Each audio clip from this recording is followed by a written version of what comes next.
ভুট্টা খেতে এই প্রথমবার।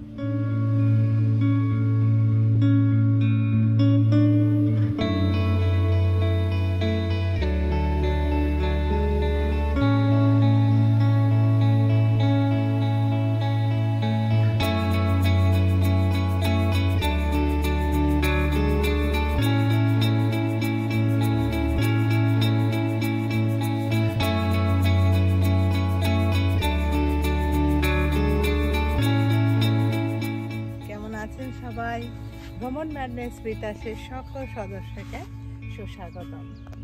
আমরা আছি উত্তর দিনাজপুরে, সবাই জানেন কর্মসূত্রে। তো আজ রবিবার আমি চলে এসেছি ভুট্টা খেতে। এখানকার জমিগুলো ত্রিফলা জমি, অর্থাৎ প্রথমের দিকে ধান হয়, তারপরে হয় সর্ষে, তারপরে বছরের শেষে হয় ভুট্টা বা পাট চাষ। এবছরে বছরের শেষ, তো ভুট্টার চাষটাই দেখছি বেশি। তো ভুট্টা খেতে এই প্রথমবার। দেখতেই পাচ্ছেন পেছনে কি সুন্দর সূর্য অস্ত হচ্ছে। তো আমরা এই ভুট্টা খেতে, এত সুন্দর ভুট্টা হয়েছে দেখতেই পাচ্ছেন। এই ভুট্টার কীরকম হয় না হয় অত তো জ্ঞান নেই, সেই জন্য একটু ভুট্টা খেতে নামলাম আর আপনাদের সাথেও শেয়ার করছি আমাদের এই অভিজ্ঞতাটা। কেমন লাগছে অবশ্যই জানাবেন। এই হচ্ছে পুরো ভুট্টার ক্ষেতটা।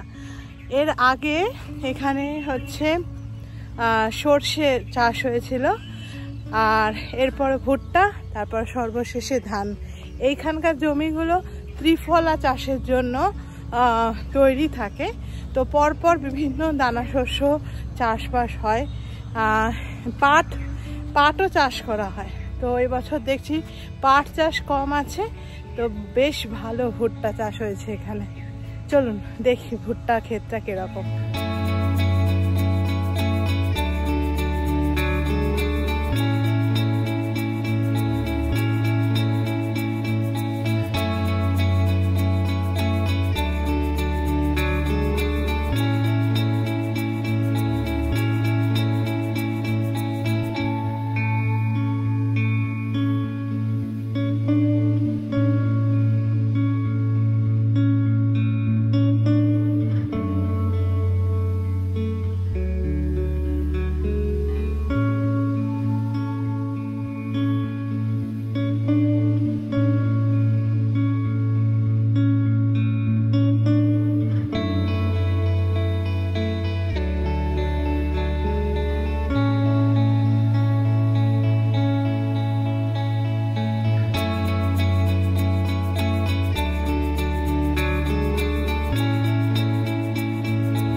আমরা চলে এসেছি একটা চায়ের দোকানে। এই সেই চায়ের দোকান।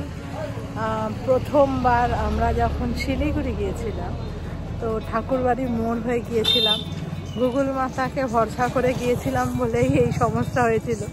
ঠাকুরবাড়ি মোড় থেকে বিভিন্ন রাস্তা দিয়ে ঘুরে ঘুরে বাংলাদেশের বর্ডার পেরিয়ে আমরা গিয়েছিলাম শিলিগুড়ি, যেটা খুব সহজে হয়, কিন্তু সেটা গুগল মাতা এত মানে কঠিন করে দিয়েছিল জিনিসটাকে। তো সেই স্মৃতিটাই বারবার মনে পড়ে আছে। তো আজকের সেই একটা সুযোগে সেই স্মৃতিকেই আমরা আবার চারণ করে উঠছি, মানে স্মৃতিচারণ করছি। তো সেই জন্য এলাম এই জায়গাটায়। দেখুন আমার পেছনে যে খালটা দেখতে পাচ্ছেন, এটা কিন্তু খাল। সেই সময় কিন্তু পুরো জলে পূর্ণ ছিল। এখন বাজে সন্ধ্যা প্রায় 6:15। তো সেই জন্য খুব একটা আলো পাওয়া যাচ্ছে না, তাও খালটাকে দেখানোর চেষ্টা করছি। যা চলে যাচ্ছে এদিকেও, তো তার মাঝখান দিয়ে রাস্তাটা, এদিকটা তবুও জল আছে, অনেকটাই জল আছে। এখানে একটা ঘাটও রয়েছে। তো এখানে প্রচুর মাছ চাষ হয়, মাছ পাওয়া যায়। উত্তর দিনাজপুরে একটা সমস্যা কি, এখানে বৃষ্টি কম হয়, ভেরি রিসেন্ট বৃষ্টি কম হয়। তো সেই হিসাবে এখানে কিন্তু সেরকম পুকুর নদী ঘাট খুব কম আছে। তো সেই জন্যই এখানে মানুষজন পুকুর খুব একটা করেন না, সাবমার্সাল দিয়ে সমস্ত জলের সরবরাহ হয়। আজ এইটুকুই, কারণ এরপরে আমরা চা খেয়ে চলে গেছিলাম বাড়িতে। আপাতত নমস্কার, সবাই খুব ভালো থাকুন, সুস্থ থাকুন, খুব তাড়াতাড়ি দেখা হচ্ছে।